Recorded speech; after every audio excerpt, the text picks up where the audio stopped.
Pujian kasih dari surga. Kasih dari surga memenuhi.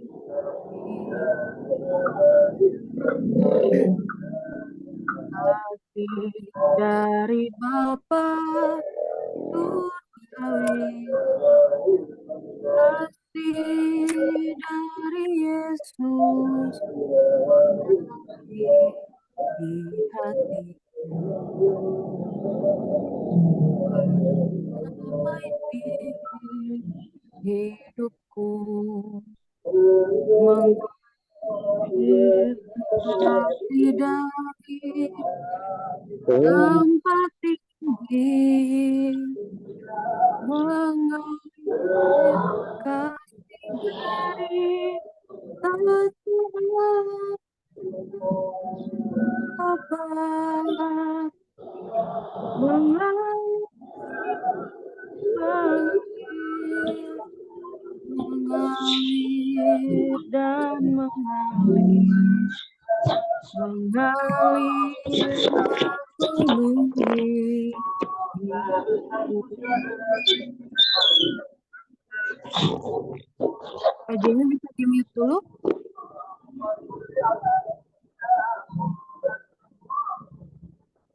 Ajemi, ya, terima kasih. Baik, Bapak Ibu, sebelum kita membaca dan merenungkan firman Tuhan, saja kita satu dalam doa kita berdoa. Bapa di surga, terima kasih untuk kasih setiamu, pemeliharaanmu dalam kehidupan kami. Sore yang indah ini Tuhan, Engkau himpunkan lagi kami melalui ruang Zoom pada malam hari ini dari tempat kami masing-masing. Kiranya Tuhan, Engkau memberkati kami senantiasa, baik teman-teman yang masih dalam pekerjaan di rumah ataupun di tempat-tempat lain. Kiranya Engkau memberkati kehidupan teman-teman. Bahkan Tuhan, teman-teman yang masih akan bergabung, kiranya juga Engkau memberkati. Pada malam hari ini Tuhan, kami hendak membaca dan merenungkan firman-Mu, melandasi sermon kami pada malam hari ini. Biarlah Engkau menganugerahkan Tuhan hati dan pikiran kami, agar kami benar-benar mengerti firman-Mu. Kami sambut firman-Mu di dalam nama Tuhan Yesus. Amin. Firman Tuhan yang disiapkan terambil dari Markus pasal 1. Markus pasal 1 ayat yang pertama sampai ayat 18. Markus pasal 1 ayat pertama sampai ayat 18. Demikian firman Tuhan. Yohanes Pembaptis. Inilah permulaan Injil tentang Yesus Kristus, Anak Allah. Seperti ada tertulis dalam kitab Nabi Yesaya, lihatlah aku menyuruh utusanku mendahului engkau. Ia akan mempersiapkan jalan bagimu. Ada suara orang yang berseru-seru di padang gurun. Persiapkanlah jalan untuk Tuhan, luruskanlah jalan baginya. Demikianlah Yohanes Pembaptis tampil di padang gurun dan menyerukan, bertobatlah dan berilah dirimu dibaptis, dan Allah akan mengampuni dosamu. Lalu datanglah kepadanya orang-orang dari seluruh daerah Yudea dan semua penduduk Yerusalem, dan sambil mengaku dosanya, mereka dibaptis di sungai Yordan. Yohanes memakai jubah bulu unta dan ikat pinggang kulit, dan makanannya belalang dan madu hutan. Inilah yang diberitakannya. Sesudah aku akan datang Ia yang lebih berkuasa daripadaku. Membungkuk dan membuka tali kasutnya pun aku tidak layak. Aku membaptis kamu dengan air, tetapi Ia akan membaptis kamu dengan Roh Kudus. Yesus dibaptis Yohanes. Pada waktu itu datanglah Yesus dari Nazaret di tanah Galilea, dan Ia dibaptis di sungai Yordan oleh Yohanes. Pada saat Ia keluar dari air, Ia melihat langit terkoyak, dan roh seperti burung merpati turun ke atasnya. Lalu terdengarlah suara dari sorga, Engkaulah anakku yang kukasihi, kepadamulah aku berkenan. Pencobaan di padang gurun. Segera sesudah itu, roh memimpin dia ke padang gurun. Di padang gurun, dia tinggal 40 hari lamanya, dicobai oleh iblis. Ia berada di sana di antara binatang-binatang liar dan malaikat-malaikat melayani dia. Yesus tampil di Galilea.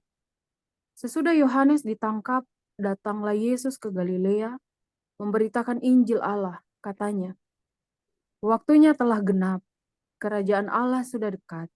Bertobatlah dan percayalah kepada Injil." Yesus memanggil murid-murid yang pertama. Ketika Yesus sedang berjalan menyusur Danau Galilea, ia melihat Simon dan Andreas, saudara Simon. Mereka datang menebarkan jala di danau, sebab mereka penjala ikan. Yesus berkata kepada mereka, "Mari, ikutlah aku dan kamu akan kujadikan penjala manusia." Lalu mereka pun segera meninggalkan jalannya dan mengikuti dia. Demikianlah firman Tuhan. Bapak Ibu yang terkasih dalam nama Tuhan, Injil Markus bacaan kita saat ini mengawali kisah tentang pelayanan Yesus.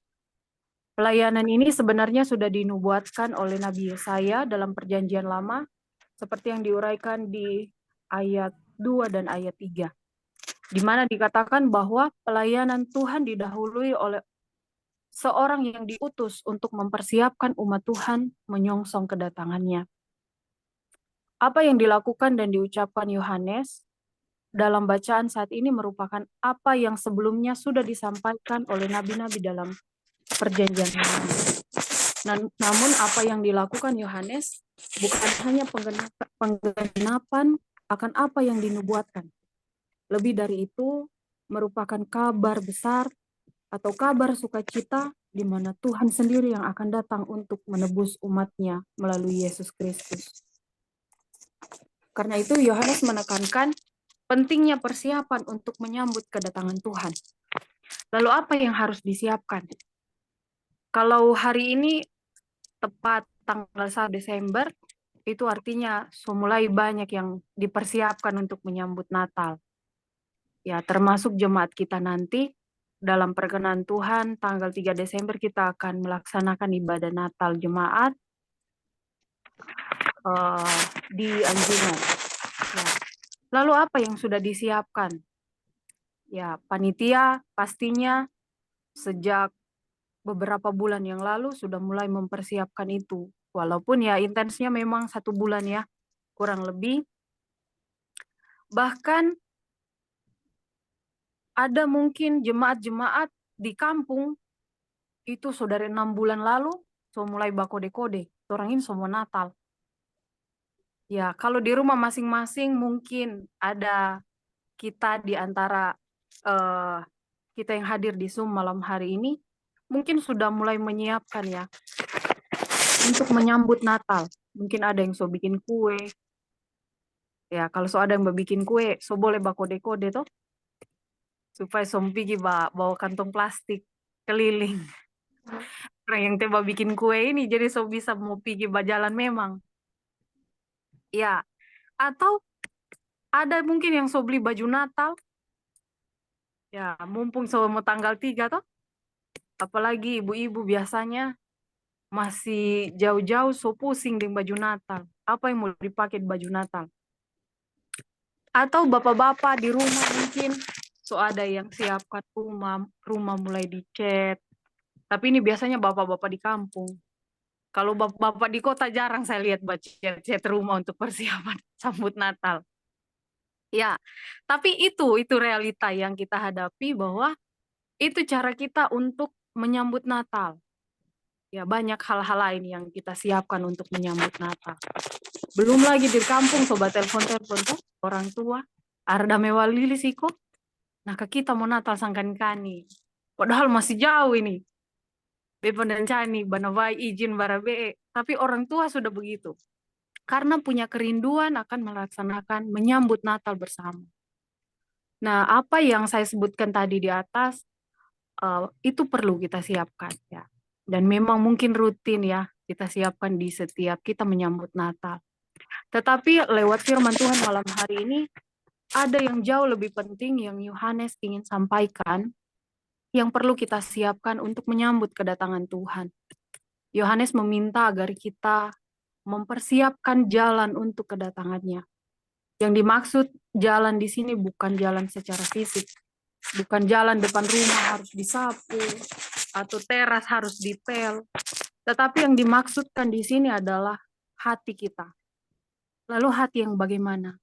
Ya, hati yang tulus, hati yang bersih, dan hati yang terbuka untuk menerima Tuhan dalam hidup kita. Tuhan akan ada dan tinggal diam di dalam hati kita jika kita mau menerima Tuhan, jika kita mau menyambutnya. Sebaliknya, ketika hati dipenuhi oleh hal-hal yang buruk, dengan sendirinya hati itu menolak kehadiran Tuhan. Saya teringat khotbah Papin beberapa waktu yang lalu, beberapa minggu yang lalu, di mana kita diingatkan ketika kita mempunyai musuh, kita malah harus mendoakan. Dan yang disampaikan juga bahwa kalau kita terus berselisih atau orang bilang selalu membepongi dengan orang lain, yang ada itu yang banyak kita dapat adalah ruginya. Tidak ada untungnya. Bagaimana tidak mau rugi? Kalau kita punya musuh, mau datang Natal misalnya, sotema datang Natal, makan jauh anu. Nah, akhirnya tidak datang. Rugi, pasti rugi. Maka bemo mengkoni beko, bemo modero, ya kan? Tapi jauh lebih besar dari itu, kita kehilangan berkat Tuhan. Nah, menjadi perenungan dan pelajaran penting bagi kita untuk melihat diri sendiri dan mengetahui apakah saya siap menerima kedatangan Tuhan atau sebaliknya, saya malah menolak kehadiran Tuhan. Hati yang menerima kedatangan Tuhan adalah hati yang bersih dari kemarahan, kebencian, iri, dengki, dan hal-hal buruk lainnya.